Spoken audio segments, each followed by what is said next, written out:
예, 안녕하세요. 건강한 의사 오늘의 한의학 상식 이준환 원장입니다. 예, 오늘 자동차 사고에 대해서 알려드릴 텐데요. 자동차 사고 하시면 어떤 게 떠오르시나요? 먼저 목부터 잡아라 이런 거 떠오르시나요? 이러시면 안 됩니다. 그리고 뭐 부딪힌 곳이 아프겠지 이런 생각이 드시겠죠. 의외로 이 교통사고에 대한 통증에 대한 인식은 여러분들이 많이 깊게 갖고 있지 않습니다. 왜냐하면 자주 겪지 않기 때문이죠. 예를 들어 볼까요? 교통사고 직후에는 통증이 없었습니다. 내지는 아무런 증상이 없었습니다. 그러다가 일주일에서 2주일 정도 후에 어지럼증, 두통이 생겼습니다. 이러한 증상은 교통사고로 인한 증상일까요? 아니면 그냥 일반적인 내과적인 질환일까요? 이렇게 애매하죠. 또 하나 예를 들어 볼까요? 교통사고가 난 뒤에 허리 통증이 생겼습니다. 허리 통증이 생겼는데 엑스레이 상으로는 특별한 이상이 없다고 합니다.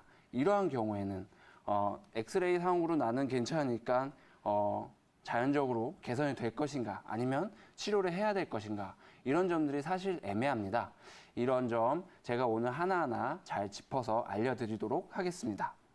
예, 오늘 5가지를 정리해서 알려드리겠습니다.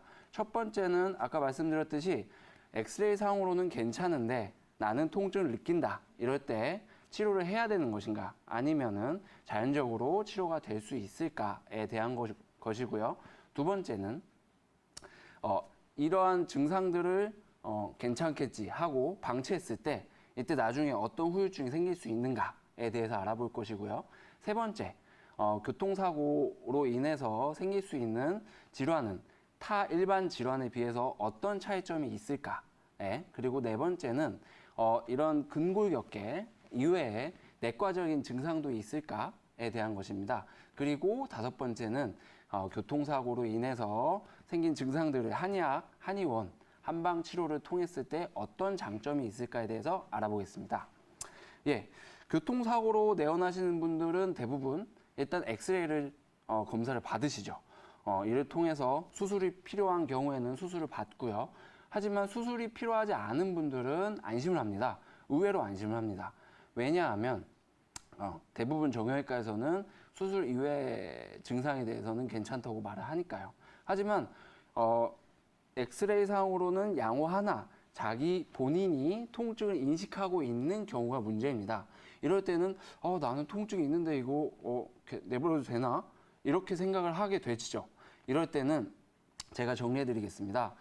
통증을 본인이 자각하고 있을 때는 치료를 받으시는 게 좋습니다. 왜냐하면 엑스레이라는 것은 뼈에 대한 진단이지 그 외에 연부 조직, 즉 그 근육이나 인대에 대해서는 정확한 진단을 할 수가 없기 때문에 통증을 느끼고 있는 상황에서는 치료를 받는 것이 좋습니다.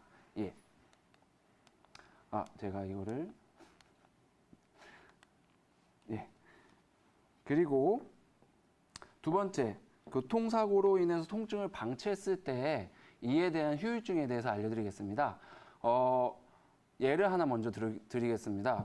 저희 한의원에 오신 분들 중에서 교통사고가 났어요. 무릎과 발목에 대한 타박상이 나타났습니다. 이를 통해 당연히 엑스레이 검사를 찍으셨겠죠. 검사 후에 특별한 수술까지는 필요 없다는 이야기를 들었습니다. 그래서 방치를 하게 됐죠. 3개월 후에 이분의 특징은 무릎과 발목의 통증은 지속되는데 거기다가 허리와 어깨까지 통증이 생겨났습니다. 이는 통증이 무릎과 발목에 있는 상황에서 자기의 자세를 유지하려고 정상적인 자세를 유지하지 않고 비정상적인 생활을 하시면서 통증의 범위가 늘어난 경우죠. 이를 토대로 후유증이 어떻게 무서운지 알 수가 있겠습니다. 예. 다음으로는 이제 통증이 나타나는 양상에 대해서 알려드릴 텐데요. 이전에 교통사고 후유증에 대해서 한방치료에 대한 만족도 설문조사가 있습니다. 보시면 알겠지만 치료 만족도에 대해서 만족스럽지 않다라는 경우는 없습니다. 그 정도로 만족감이 매우 높고요. 또한 증상 개선 정도도 우수하다, 45%에 육박합니다. 예, 이를 통해서 볼 수 있듯이 만족감이 높을수록 당연히 치료 효과 또한 좋을 수 있겠다는 걸 예측할 수 있겠죠. 예, 다음으로 교통사고가 나타났을 때 우리의 몸은 어떻게 변화하나에 대해서 알려드리겠습니다. 예, 이 그림을 보시게 되면은 몸통, 체감 여기는 이제 안전벨트로 이렇게 고정되어 있죠. 하지만 이제 교통사고가 날 시에 그 강한 충격이 목이 강한 관성으로 인해서 앞으로 갑자기 나가게 됩니다. 이를 통해서 목이 너무 앞으로 나가는 걸 방지하기 위해서 근육은 최대한 과긴장하게 됩니다. 이를 통해서 통증이 유발하게 되죠. 그리고 손과 발, 다리 모두 우리가 긴장할 수 있는 최대의 힘을 주게 됩니다. 이로써 직접적인 타박상이 없어도 통증이 나타날 수 있게 됩니다. 이렇게 근골격계 통해서 통증이 나타날 수 있고요. 이는 또한 다른 이제 근골격계 외에 내과적인 질환을 유발할 수 있습니다. 많은 분들이 교통사고 난 이후에 잠을 잘 못 주무십니다. 또한 두근거림을 호소합니다. 이렇듯이 내분비계 질환이 과항진 또는 과긴장되어서 이렇게 여러 가지 뇌과적인 질환들이 나타날 수 있습니다. 이 또한 당연히 치료를 받으셔야 합니다. 예. 그렇다면 이러한 이제 치료를 한의원에서는 어떻게 치료를 받는가에 대해서 알려드리겠습니다. 먼저 보시면 침, 그리고 한약, 그리고 추나치료, 또한 약침치료 여러 가지 치료를 받으실 수 있는데요. 이는 한의사의 진단하에 환자의 치료 회복에 필요한 여러 가지 치료 행위는 모두 제공을 받을 수 있습니다. 교통사고 보험 치료를 통해서요. 이렇듯 이제 각각의 치료 방식에 따라 효과가 다른데요.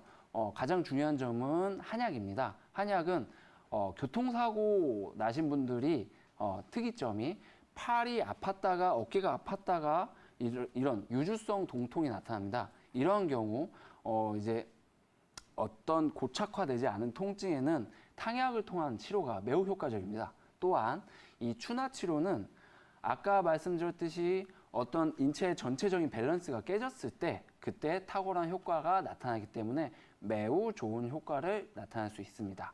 예. 여기서 또 하나의 꿀팁은요. 이제 교통사고가 나타나게 되면 우리가 다쳤을 때부터 바로 아픈 거 아닌가? 라고 생각을 하십니다. 하지만 그게 아닙니다. 다쳤을 때는 통증을 못 느꼈다가 1, 2주 후에 통증이 생겨나는 분들이 매우 많습니다.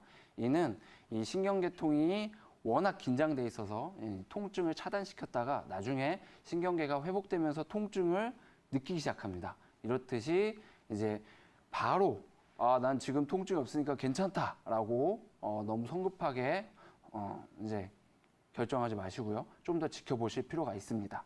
예, 다음으로 오늘의 가장 중요한 점이죠. 방치되면 악화되는 증상들입니다. 예, 교통사고가 나신 후에 나는 엑스레이 상으로는 괜찮은데 이렇게 생각을 하시다가 나중에 여러 가지 후유증을 겪으시기 때문에 이 옆에 나오는 영상 진단으로는 괜찮으나 통증이 지속되는 경우, 또한 사고 후 불면증, 두근거림, 심리적 불안감이 지속되는 경우, 그리고 수술 후 여전히 통증이 지속되는 경우, 발다리가 저린 경우, 그리고 심리적 두려움이 지속되는 경우에는 꼭 한의원에서 치료를 받으시는 게 물론 좋습니다. 예, 이렇듯 여러 가지 치료를 통해 후유증이 남지 않는 한방 치료가 있기 때문에 보다 건강한 몸으로 다시 회복할 수 있겠습니다. 예, 감사합니다. 오늘의 한의학 상식 이준환 원장이었습니다.